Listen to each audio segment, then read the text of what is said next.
মেয়েটা কই আপনার মেয়েটা কই হ্যাঁ হ্যাঁ অবশ্যই ওকে নাইলে হয় নাকি বিসমিল্লাহির রহমানির রহিম ভাই ভাই একটু দাও ওই মহিলাটা আসেনি ওকে তো অবশ্যই দাও আপনাকে ডাকো ইসমার মাকে ডাকো শুনতে তো হবে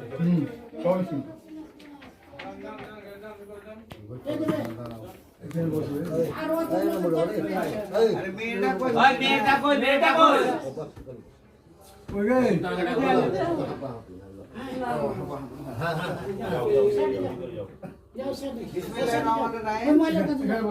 সবাই কথা শুনেন, কথা বলেন না। ইসমাইল বনাম কি মেয়েটার নাম কি সুলতানা সুলতানা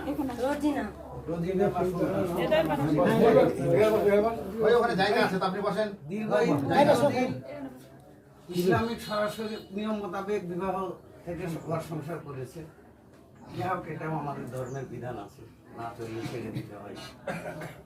অনেক চেষ্টার পরেও যেহেতু সংসার হলো না, সুতরাং আজকে আমরা একটা মীমাংসায় বসেছিলাম। দুই পক্ষেরই দুইজন চারজন, আমরা চেয়ারম্যানের পক্ষে 5 জন, মোট 9 জন উপস্থিত ছিলাম।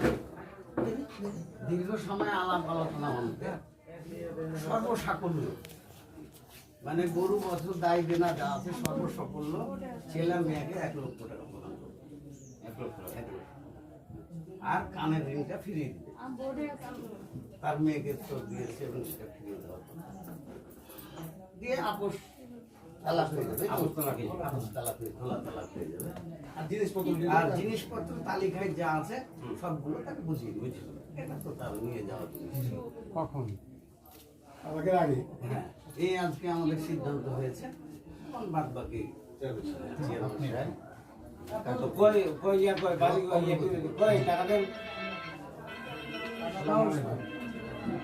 আপনারা চাকরি ভালো করে না করলে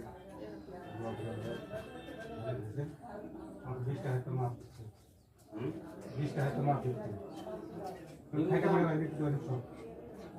ভাই আমার তো মনে হয় এমনি কমে গেছে। 22 বছরের সংসার, এখন যেহেতু জুড়িবোধ করে এসেছে, এতগুলা বিজ্ঞ মানুষ,